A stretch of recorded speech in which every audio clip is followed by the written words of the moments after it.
the album. I didn't know you. You're I being didn't know you like this inconsistent album right like now. that. You don't like the album. I You gotta like be it, but kidding me. there's some songs I don't care for. That shit that we talked about yesterday. You gotta be kidding me. There's two songs I don't care for. There's the only two songs. You're crazy. You're bugging. But I love. I like You're the crazy. album. I was Mm-mm-mm. like, I was surprised you like this album. To be real with you, because I know how you are. Yeah, I like different shit. Facts. We're gonna start in about 5 minutes.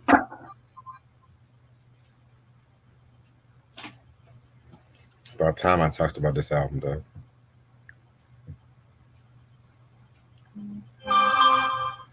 Baby, slow it down. Let's take a while. You and me here. What's good, everybody in the chat? Mike was good.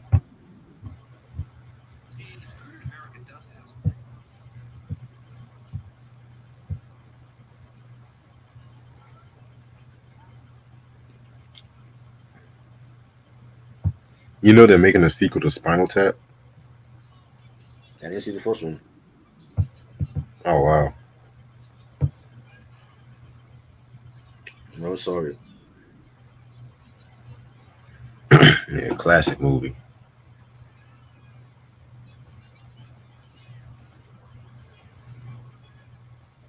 Q said, which one do you like better, this one or Black on Both Sides? Oh, definitely Black on Both Sides. But we'll It don't talk matter about because that. we ain't listening to none of them, so it doesn't matter. I could say his last project, and you don't know what the fuck I'm talking about.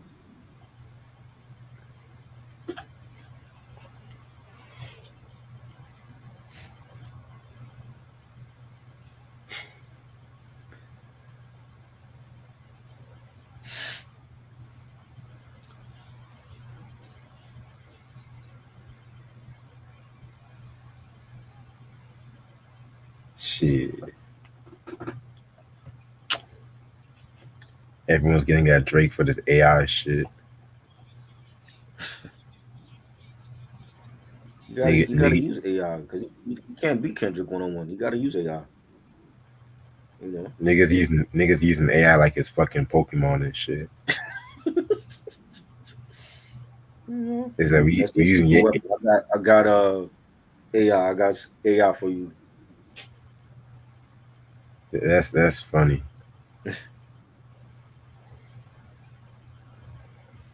But yeah, man. I'm not gonna hold you. This album is I definitely have a lot of things to say about this album though.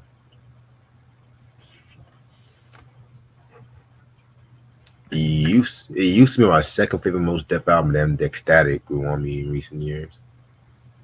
Which we have to talk Mhm. about that one and the one from '06.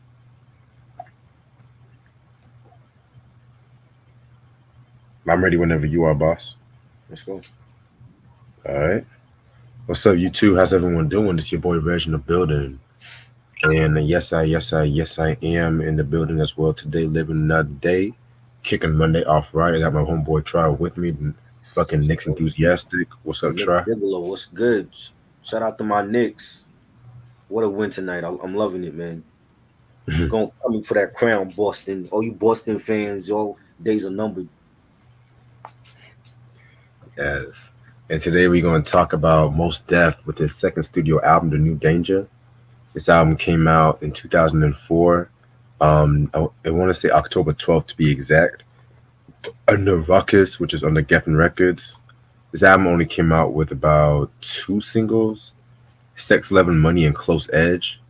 Producers include 88 Keys, Most Def, Easy Mo B, Kanye West, Minnesota, Owen Campbell, and Psycho Les of the Beatnuts fame. Guest appearances include Shuckle Otis, Paul Ocher, Raphael Sadiq. He's on guitar and bass. Um, Bernie Worrell. Yes, that Bernie Worrell from Parliament Funkadelic. Will Calhoun, Doug Wimbish, and Dr. No. All right, so you guys should know who Most Def is. We talked about Black Star with their two albums. I also did a review on Black on Both Sides years ago. So after the release of Black on Both Sides, he kind of he was rapping, but he was also doing a lot of different things too. Mostly getting back into his acting bag. Yes, I said getting back to because you guys should know, like before he really became famous in the music industry, he appeared on a few acting roles here and there. So he appeared in the Spike Lee movie Bamboozled. That was a pretty solid movie right there. That had Damon Wayans. I think Jada Pinkett was in that movie too. Then you had Brown Sugar. Tay Diggs movie. I think Sanaa Lathan was also in that movie too. It's been years since I've seen that movie, to be real with you. Um, he also got like a nominate, got a lot of accolades when he appeared, and he portrayed Vivian Thomas in the HBO movie Something the Lord Made in 2004.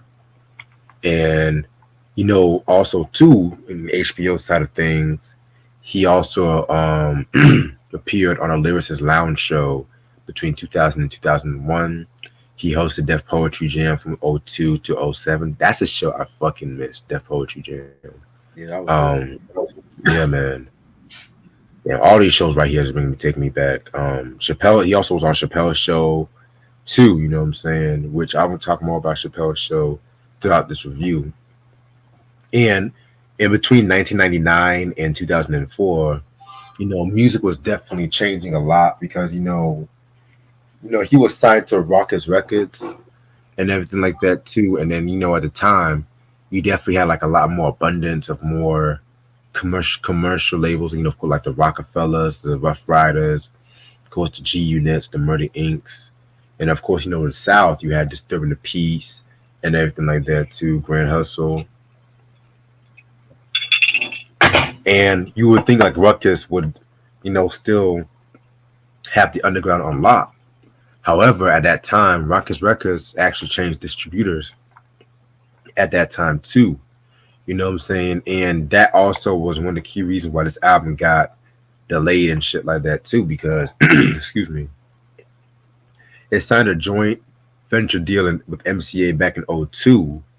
However, MCA folded, and that's when Interscope and Geffen bought Ruckus. And so a lot of people, that's one of the things that really was one of the downfalls of Rawkus Records right there too.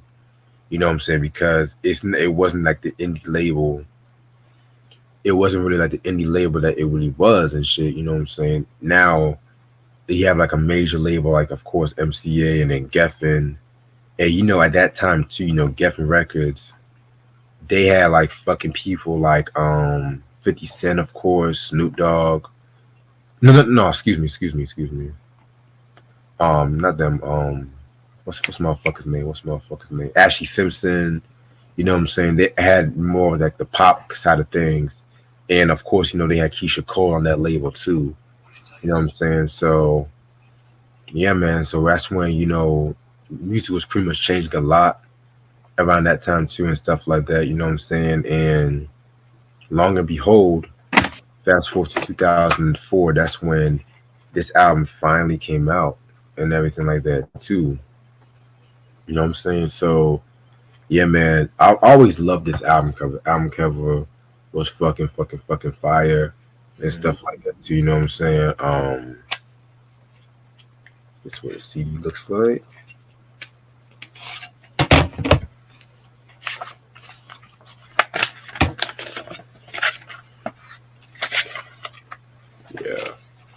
Yeah, I just recently got this album too, so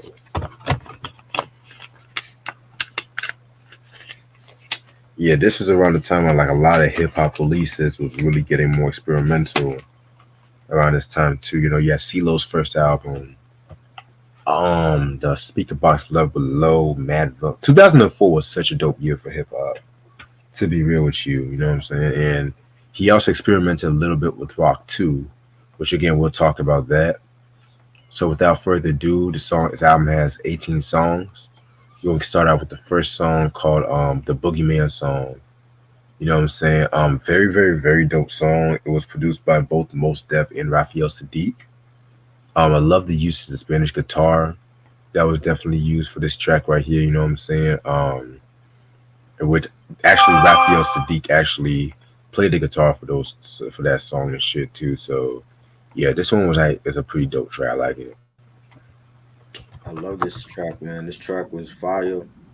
Raphael Sadiq is a legend, and it was a great way to start off the album. We had like some pianos being played, some Spanish guitars on it. It had a nice beat. Had like a Latin rock sound to it. So already off the gate, you knew this is gonna be a different sounding album for Most Def, and I like this one. Yeah, definitely the one. All right. Track number two, we got is Freaky Black Greetings. Um, what I say about the time? Very rock heavy track right here. This was produced by Most Def and everything like that too, which was something very different when it came to Most Def and everything like that too. Which he experimented a little bit on Black on Both Sides, to be real with you, but it was only like a little bit. But yeah, this one was just to get you kind of hype song. This one was like an intro song, to be real with you. This was dope. Definitely had a rock sound to it. I liked it. Yeah, definitely a dope track. All right, next song, we got Ghetto Rock. You know what I'm saying? This was produced by Minnesota and everything like that too. One of the more experimental songs on this album. Um, this one was okay. It wasn't really too big on this one right here, to be real with you. I love this song. The beat was fire. The guitars in it. Most saying most smoky smoke from coast to coast. Be careful. Our first draw be that overdose. Who stay holding it from Brooklyn. You know it's most. Love this verse on here. This was dope. Yes, sir. Next song was called Zimzalabim. One of my favorite tracks on the album. This was produced by both Most Def and Easy Moby. This also featured Bernie Worrell and Gary Dr. No Miller. Which Dr. No, he's the cat from Bad Brains and everything like that too. Jesus. You know what I'm saying? Let me put this on vibrate because it's gonna get on my nerves. Yeah, this one was a very dope track right here. Love this record, you know what I'm saying? One of my favorite Easy Mo beats that he's ever worked on, to be real with you. And Most Def definitely did his thing on this one too, so highly recommend the track. Yeah, this was fire. Moby killed it with the beat. It was spacey. Had a nice bass line, nice guitars, and most saying, Jack John, stand strong, never bow down, back off or get clapped, dog, right about pow. So east to west, up north to down south. We show you how to really make a mosh pit bounce. Again, this is like he had like a rock, sound to this album already. So it was dope to hear that. And we don't see enough black people like moshing. It's always the white kids at these festivals. Where's the black kids Right, at? You right. know what I'm saying? The black people love rock as well. So where they at? They don't be at those as Lollapalooza and Coachella and all that. I mean, they probably be out there, but they don't show them like they show the white They don't people. show them. Nah, they might show them at the concession stand or at the bathroom and shit. Right. That's why I have to look on people's Usually, Instagram. Yeah, man. Speaking of which, I might go on vacation sometime in June and shit like that too. yeah, you Like need it. what? You need it. Take a long vacay. I'm gonna hold it down till you get back. Don't worry about it. Hip hop is in good hands with your boy. I think about going to Atlanta, honestly. Go. I went to Atlanta like way back. It was dope. Yeah. All right. Next track number 5, The Rape Over. Another one of my favorite tracks right here. This one is pretty much paying homage or like a cover of Jay-Z's Takeover, which ironically Kanye West also produced. You know what I'm saying? But with this one, he takes a more political approach with this one. You know what I'm saying? Talking about how the media uses certain things to actually control the minds of our youth and everything like that too. You know what I'm saying? And so many quotables are from this one right here. You know what I'm saying? I love it when he says MTV is running this rap shit, Viacom is running this rap shit, AOL and Time Warner is running this rap shit. We poke out our ass for a chance to cash in. And that's a very crazy line because this is around the time when like BET and VH1 and MTV, they were getting scrutinized a lot when they used to play. What up, Mark? When they used to play like a lot of those crazy, like the BET Uncut. Uh-huh. Y'all remember that classic show and stuff like that too. You know what I'm saying? And then he also had a line where he says, "Quasi homosexuals is running this rap shit," and that's another interesting line right there too. You know what I'm saying? Because it's kind of crazy too, because especially with what's going on with Puffy and stuff like that too. You know what I'm saying? So, and all those allegations aimed at him. So it's just like this was pretty much exposing motherfuckers before exposing motherfuckers became a trend. So yeah, this is another one of my favorite tracks on this album, man. Y'all know how much I love Doors, so I gotta throw that out there too. Yeah, and the freestyle go with the album. I think there's a video for this. I remember seeing like a freestyle joint he did to this on YouTube like years ago. So him calling out MTV and calling out quasi homosexuals and Henny and I thought it was dope. It was a dope you know the beat just fit the album since the album is like a rock type of album anyway. So Right. Yeah, this one is definitely a very dope track right here. All right. Next track we got is motherfucking what am I doing? Blue Black Jack featuring Shuggy Otis. Shuggy Otis, you guys should know he is a guitarist and everything like that too. You know what I'm saying? Worked with so many people in the business, from like the brothers Johnson, BB King, Frank Zappa, and everything like that too. You know what I'm saying? So look up his resume. His resume is pretty good. So this was actually a tribute to a boxer by the name of John Arthur Jack Johnson, and he was actually the first African American heavyweight boxing champion in history. But he faced a lot of racism and scrutiny over the years and whatnot too. So it's pretty much like a tribute to him, and I guess it's like him comparing himself to him. You know what I'm saying? So yeah, this was a very hot joint. I like this one. yeah, this was fire. Definitely enjoyed this. It was bluesy. It was soulful. You had your guitars in it. It reminded me of the Nas song that he did with his pops on Bridging the Gap. Yeah, It was that yeah, song was bluesy, like bluesy rock. And most is singing on here. And I don't consider him a singer. But he's not bad. I think if he took singing lessons, he'd be better. I love his singing on some tracks. Yeah, it's passable, but he's not like a vocalist. But if he took singing lessons, he'd be better. Respect. Now, if it's that Kanye song "Drunken Hot Girls," yeah, I can see what you're saying. Yeah, that's probably one of my least favorite on Graduation, but it depends on how I'm feeling or if I want to listen to it. But yeah, there's one song I feel like he definitely did his thing singing, but we'll talk about that. Next song we got is Bed-Stuy Parade and Funeral March featuring Paul Osher. You know what I'm saying? Paul Osher he was actually the first white member on Muddy Waters' band and everything like that too. So this is another one of those soulful kind of songs where he's actually singing more on this record as well too. So yeah, this one was pretty dope. This was fire. Definitely up tempo track.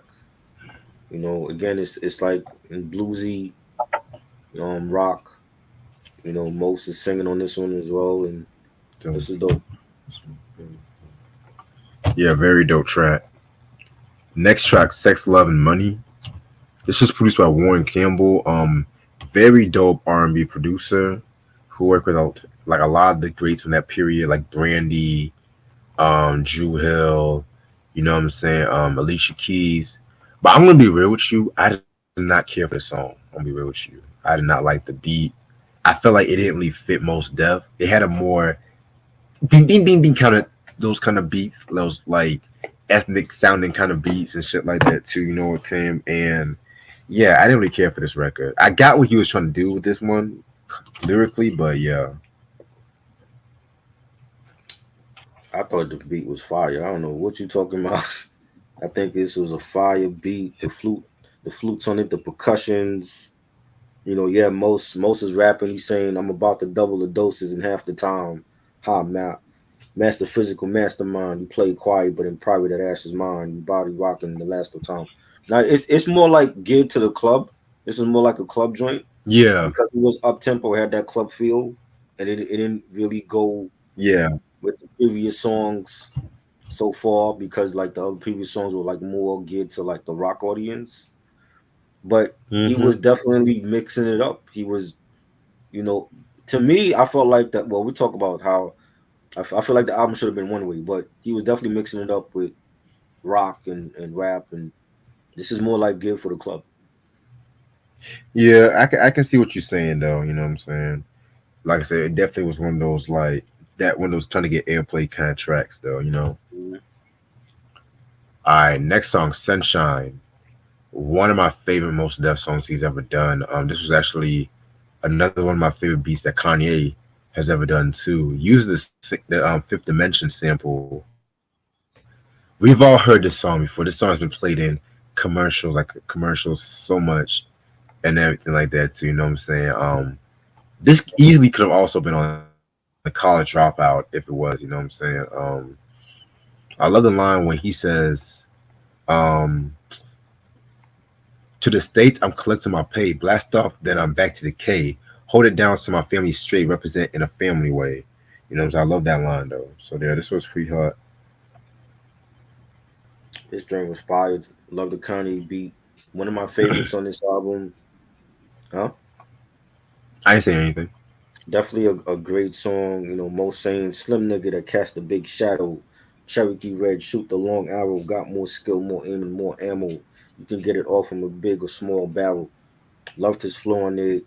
Kanye, old Kanye, definitely killed this track. Definitely. All right, next song is come Close Edge. He actually rapped this freestyle on the second episode of Chappelle's show when him and Dave Chappelle were at a car and everything like that too. But again, I don't like the beat. I don't like the beat and shit like that. To be real with you, I didn't care for the beat.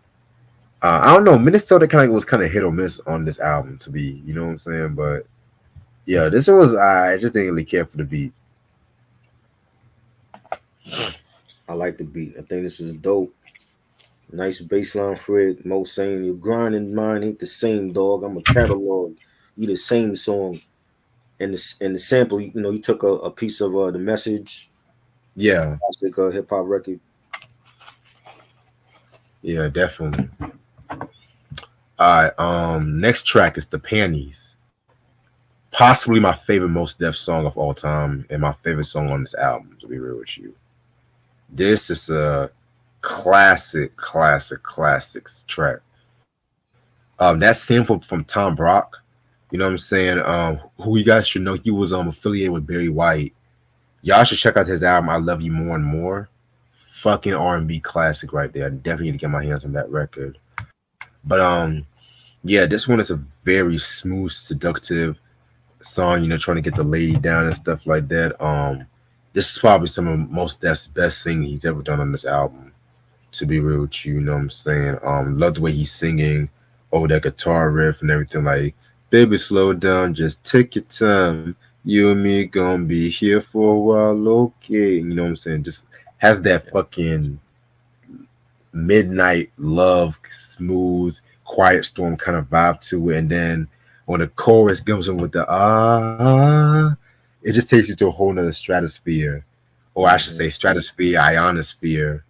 Ain't no sphere that's bright like here. You know what I'm saying? So this is a classic song. My favorite song off this album. He was definitely channeling Marvin Gaye on this one. Oh yeah, You know, he had some the way he was singing, the music. You know, I like the way it started with the percussions. You know, you had like the guitar strings. Most is singing. There's no beat. Then the beat comes in, and that totally ruined the track for me. I don't think it needed a what? beat. It didn't need a beat. Ah, come You know, on. you have to know as a producer, you have to know when to drop the beat and when to leave the beat out. You know what I'm saying? Then what Minnesota did this one, right? Yeah, And then the beat fades out toward the end, but it didn't need a beat. I think it would have been better without a beat. Not like the songs now where everybody feel like they need to, rhyme over acapella and they don't. This is one of those songs that didn't need the beat at all. Like the whole vibe of the song and the way most was singing it, you don't need no beat. Especially if you're trying to, conjure Marvin Gaye vibes on the song. Marvin Gaye didn't need a beat to sing. He was that great. He didn't. You know what I'm saying? So it's like if you're channeling Marvin, you don't need a beat. If you listen to the October London album and he channeling Marvin Gaye on that album, a lot of those songs don't have beats on it. You know what I'm saying? Because then you have the listener actually listening to if you can sing or not. A lot of them try to cover their no singing answers with a beat, and we pay attention more to the beat than the actual vocals. You don't need a beat for this. Yeah, and it's crazy because you gotta remember this song was dropped in 2004, and a lot of people really was not doing those rapping over no beats and everything like that too. You know what I'm saying? I feel like when UGK came out with International Players Anthem, and Andre 3000 had that beautiful ass verse over that no beat. That's when that slowly started getting more prominence and prominent. Then in this day and age, of course, we have like the Griseldas and the Freddie Gibbs and everything like that. They perfectly do that shit. In my opinion, they do that shit well. They do that shit the best. But there's a lot of motherfuckers. Oh, go ahead. I'm sorry. It's becoming a trend now. It's like everybody's doing it. Pete Rock did it. Action Bronson did it. It's like everybody following suit. Fucking Static Selector and Action Bronson. Don't even get me started on them. It's not needed for every song now. You know what I'm saying? Right. I'm gonna be real. What you think of Static Selector as a producer? I love him. I love him because he's still one of those producers that's keeping boom bap authentic. He still has that sound. Hearing Marco Polo and of course Primo, Pete Rock. You know what I'm saying? They're not switching up to do whatever Hit Boy is doing or the next trendy producer. Right. I definitely feel with you on that. All right. Next song is called War. This one was actually produced by Sacco Les from the Beat Nuts. You know what I'm saying? Very dope track. He's talking about, geopolitics with this one. You know what I'm saying? Pretty much talking about the globalist policy and everything like that. This was a pretty dope track. Yeah, fire. This was dope. I like it. It started off as a rap song and then midway through it went into a rock song. Definitely. So just when you think that the song was gonna be just straight rap, most switched it up and ended up being a rock song as well, and it was good. Definitely a dope track. All right. Then we're gonna get into Grown Man Business, Fresh Vintage Bottles with Minnesota. Now this is actually one of the first songs I've actually heard from this album. Nice usage of the Barry White sample. I want to say That's Never Gonna Give You Up. It's a classic track right there. Yep. You know what I'm saying? So love the way Most Def was rhyming over this one right here too. You know what I'm saying? Yeah, this was definitely a fire joint. So many people use this beat already too. That sample. Yeah. It's been used like so many times. Ghostface used it, one of the best. Minnesota, his raps is okay. I like him better as a producer. Stick to doing beats. Most was great. And he said, searching for the truth, leaping through the holy tablet, the Bible, the Quran, or the 10 crack commandments. Speak on to God. What's today's mathematics? The 5-day forecast, the Dow Jones average, the price of beer, cigarettes, bread, milk, and Pampers. Life was a test, and we all got the answer. Loved his flow, man. This is a fire joint. I don't care for Minnesota rapping though. Like, you stick to doing beats. Mm-hmm. Yeah, definitely. Yeah, his rapping was very hit or miss for me too. So yeah, I didn't care for that. All right. Next track we got is motherfucking Modern Marvel. This one was kind of like a tribute kind of to Marvin Gaye. Actually, like, it's kind of like, if you've seen that Boondocks episode where Martin Luther King came back, well, they actually made personification like he didn't really die. It's kind of like that, but like 2 years earlier, if that makes sense. You know what I'm saying? Yeah. and it's just Marvin Gaye witnessing the world today. And they sampled the Flying High track from the What's Going On album too, which I love that record. So Mhm. yeah, very dope. This is fire. Why 9 minutes though? I think this didn't need to be 9 minutes. Definitely, Way too long for a song. He's singing. Again, he was inspired by Marvin Gaye in the beginning of the song. Then the second half is a different pace, and then Moses was rapping. You have like Marvin Gaye ad libs in the background, so you can tell he was inspired by Marvin Gaye with this album. And I like it. I just didn't think it should have been 9 minutes. definitely. Yeah, this one was definitely a dope track. Next song is Life is Real. Another one of my favorite tracks right here. You know what I'm saying? And yeah, I mean, and this is one of those tracks of people I kind of question why people kind of hate this album though. But he's talking about his life with this one. You know what I'm saying? Excuse me. He's talking about his life and everything like that too. How when he raps, it's all authentic, and he does not fabricate himself for nobody, not for, and that's pretty much what he is to this day, and everything like that too. You know what I'm saying? Because especially, how his stances on like global issues and whatnot too. You know what I'm saying? So that's one thing I always respected about Most Def. It was good. I like the beat for this. Nice horn arrangements on it. Definitely. All right. Next song is called "The Easy Spell." This is another track I didn't really care for too much, to be real with you. Um, I felt it was a bit too long. It was a Yeah, bit too it ran too long. experimental for my taste. Yeah, Yeah, I got what he was trying to do, but I'm just like, nah. it ran too long. All right. Next track is called "The Beggar." Another track I love. I love this track right here. You know what I'm saying? This is like another love song, not as erotic as motherfucking the panties, but this is just him confessing his love to this woman and everything like that too. So yeah, this one was pretty dope. This is good. Definitely enjoyed this one. He's singing on this. We got like a very light space beat on this one. The pianos was dope on here. This was good. Yes, definitely. All right, and the last track is called Champion Recrum. What do I have to say about this track? Cool. This was produced by 88 Keys. Nice way to end off the track. Very experimental and everything. You know what I'm saying?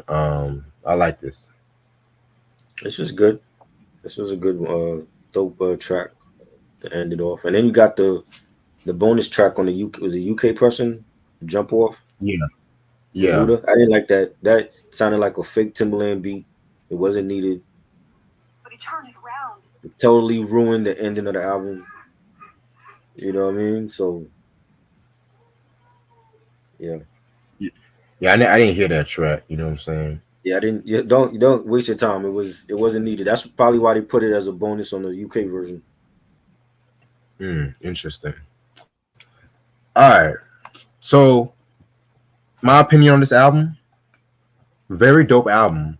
Despite a few and keyword a few missteps, I definitely feel like this is the worthy follow up to Black on Both Sides. You know what I'm saying? The rock tracks, some of them I definitely love, but some of them, um, I don't know. Some of them just kind of felt a little for. I felt like he was doing like a rock project, and it didn't really go through. So he picked some of the best tracks from the rock project, and Mhm. re-recorded some of his tracks and stuff like that too. You know what I'm saying? But I feel like this might be his most political album to date, to be real with you. So I feel like this album definitely has a lot of political angst to it, and this is definitely my third favorite Most Def album. I'm gonna give this album a 4 out of 5. Very solid album. It's And a. I'm just gonna say, as much as I love Most Def, he really never really like top Black on Both Sides. But that's not saying it's a bad thing because his discography is still very great in my opinion. But yeah, Yep, it's a alternative rock rap album, and I think it would have been better if it was just rock and yeah, not rap, because I like the way that he you elevate as an artist and keep people guessing of what's gonna how's he gonna top his first album. You know what I'm saying? And I think he was in the right direction with the rock tracks. You sounded great. You sounded great on the rock songs, and I enjoyed them. And they all had a message, with the rock songs. And I think it should have been a full rock album. But he incorporated, the hip hop tracks, and for the most part, the hip hop tracks were dope. But I would have loved to hear like an alternate version with just like the rock stuff. You know what I'm right. saying? There gotta be Yeah, some it has to unreleased be. It tracks. has to be one. He could have gave us a rap version and a rock version. You know what I'm saying? And Hmm. just have people choose which one they like more. But I like it though. I definitely think I love the sound of it and the direction he took with this project. And for me, it's I'm giving it 4.5. I think is his best album since the first one. What was it? What's the other one called? Ecstatic. The ecstatic. I heard that one. That one was good too. I don't think most got a bad album. Like all the albums I've heard has been good from him. He has a better discography than Talib. You I agree know too. what I'm saying? Like Talib have a lot of misses in his discography. So And it's, if you want I think if you with want to Talib, I also, look at Talib like I look at Method Man. Like they only make their best shit with their other partner. Method Man makes his best shit with Redman. Talib makes his best shit with Most Def. right, You know what I'm saying? and I would also throw in his group back in the mid '90s, the Urban Yeah. Thermodynamics too. That UTT. album, Yeah, yes, they were dope. yeah. I heard True Magic years ago. Mhm. That one was okay and everything like that too, but I Yeah, felt like they rushed it so he could fulfill a contract. I'm gonna be real with right. you, Yeah. but we have to talk about those last two Most Def albums at some point. Oh yeah, for sure. This one is underrated. I don't know why. I get maybe people that wasn't expecting him to do rock, You know and, why it's and underrated? not everybody could do that though. Like is certain artists that could do pull off both the rock and hip hop thing. You know why it's underrated? But It came out the same year as a lot of other classics, College Dropout, Mad Villainy, and everything like that too. Came out in the same year as a lot of those classics. yeah, but I You mean, know, a dope album is a dope album. I mean, we can't worry about who else is dropping. Midnight Marauders came out the same day as Into the Wu Tang. You know what I'm that's saying? So it's like, is Tribe gonna like what not come out with the album because Wu Tang came out? You know, it's still a dope album. A lot of great songs on it. Boogeyman song, Zalabim, Bed Stop Parade and Funeral Mark, Sunshine, The Panties. It's a great album. definitely They just got slept on. very slept on, in my opinion. But yeah, like I felt like the sequencing could have been a bit better, maybe, but it is what it is. Like I said, there was only like three songs I didn't really care for too much. So what time is it? Now let me ask you this: Yeah, if you had to pick between two albums, Andre 3000's Love Below or this one, which one would you choose? picking Love Below. Love Below. That's come on. Love Below. Dracula's Wedding. Prototype. Like yeah, man. Like Love Below. Okay. Roses. Like that's my album, man. Like I played that every day when that joint came out. That's my joint. Okay. And people still been waiting for another album like that from Andre. He didn't give us that. Not with that flute album.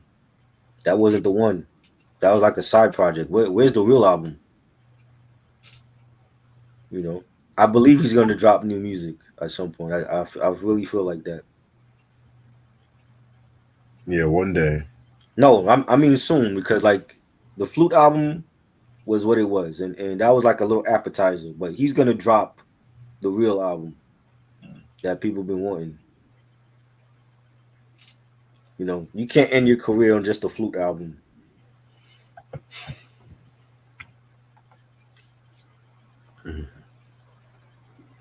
I'm gonna stay until about midnight and shit. I think he's gonna drop some more music. So you know, and he been wanting a new Outkast album for a minute. They got to drop something.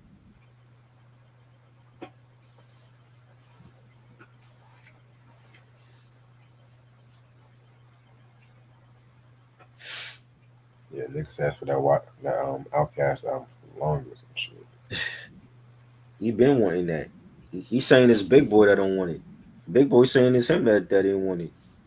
Well, somebody don't want So it's so somebody lying. it. Why the fuck you lying? Somebody lying. Stop fucking lying. I don't care who didn't want it. Get in the studio. Yeah, give us an EP. I'll take it. I'll take a 3-track EP from them right now. Shit, niggas will probably take a soundtrack song. Yeah, you know what I'm saying. You know, So I was thinking, uh, I'm definitely gonna do Married with Children as the next sitcom retrospective. oh, and a show Yeah. that I actually like. Wow, Then after Married with Children, I might then do Facts of Life. What you think? a show I actually like. Okay, let's go. Yeah, because like I said, I've done like a lot of black sitcoms. I'm trying to find which black sitcoms I haven't done yet and shit. I was thinking about also a Die Hard movie retrospective. What you think? I'm gonna tell you already. The last great Die Hard movie for me was Part 3. That's After that, that's all my those other ones were garbage. that's mine too. And Well, I went to see Die Hard 4, and it was crap.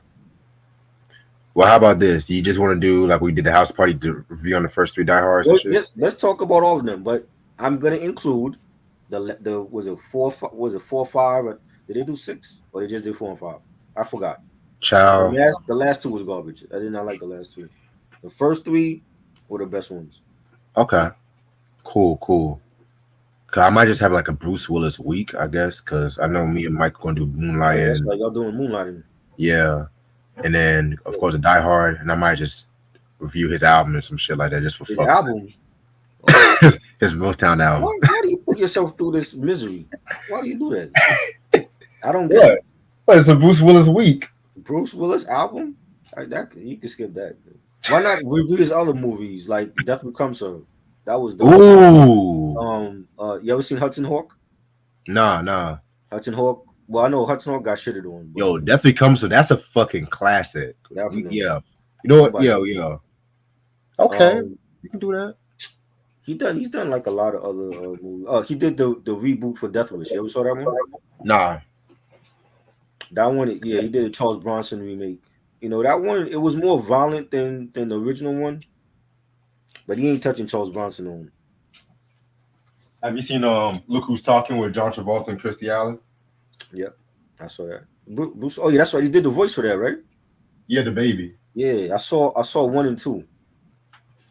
I didn't care for 2. I just cared for the first one. Yeah, I didn't think they needed to see that. Yeah. I might just do that because I'm still watching Moonlighting right now. So once I get to the 5th season, that's when I'll play that shit. What else? Oh, Armageddon. That's a classic. Classic, yes.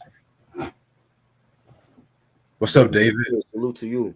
Yeah, we are living legends over here, bro. Like, if it's not hip hop, we talking movies or we doing collection live streams or beat battles. That's what it's about. Yeah, some of Jermaine Dupri's best work. Yes, definitely. Yes. I'm not here to talk about Sexy Red and Krayshawn and all these other Gazi ass motherfuckers. Like other platforms. Tomorrow. Yes. Classic. Oh yeah. He did a lot of We got some heat. Bruce Willis did a lot of crap. I'm looking at his filmography right now. Oh yeah. Damn, he did a lot of straight to DVD shit. He only did that because that's when he was getting sick. Oh, boy, so he did for check. Yeah, it makes sense. Yeah. When you're doing movies with 50 Cent. Stop. Yeah, that makes sense. Yeah, man. What else? What else? Okay, so Sin City, you saw that? what year that come That out? was '05. Nah, I haven't seen that one. That was good. He was in that. That's one of his last good films. Unbreakable. You saw that one? Haven't seen that one either. M Night Shyamalan. That's a classic. I've seen some of that. Yeah. Yeah. And they did the sequel, Split in Glass. It was like a trilogy.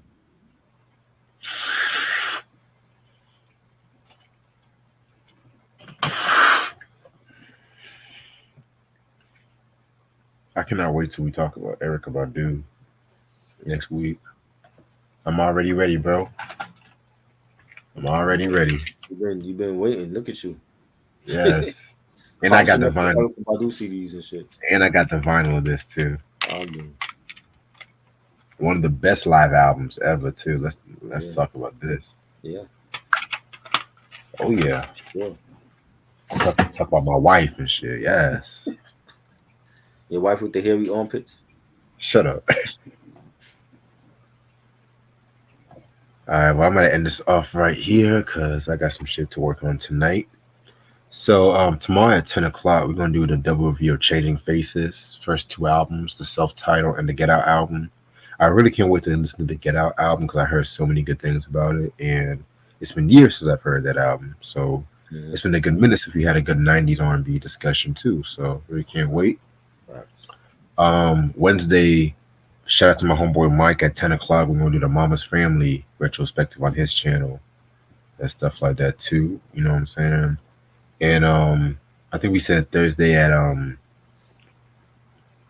we said I said Thursday. I had to look at the time. I know Thursday is the DLC with No One Can Do It Better. Yeah. You know what I'm saying? Really can't wait to talk about that one. Mhm. One of the biggest tragedies. DLC should have been way bigger if it wasn't for that accident, boy. Yeah. He I should have agree. been. He would have been like the West Coast equivalent to like Ice Cube. Kane. Yeah. Ice Cube's from the West Coast, nigga. Yeah. I know. I was gonna say West Coast equivalent Oh. to like Kane or some Oh. I shit. see. Just with how his voice cadence and everything like that too. Right. And I'm gonna be real with you. That might be one of the first great works from Dr. Dre, where he really excelled as a producer. You know what I'm Mhm. saying? So yeah, man, I can't wait to talk about that one. So yeah, we're going to have a good ass week. Anything you have to say before we head out? I'm doing a live stream tomorrow night with some homies. We're gonna do like top top five album covers. Like I think it's like part two, part three. I was on Nice. part one, so I think that this is like part three or some shit. So that'll be on Instagram probably like 8 p.m., 9 p.m. Okay. Shit. Let me know. Let me know how that goes. Yeah. Other than that, y'all make sure you get this album. This album, I think, is out of print, but if you can find it, it's very relatively cheap. So must have in your collection. Y'all see y'all niggas later. Peace. Peace.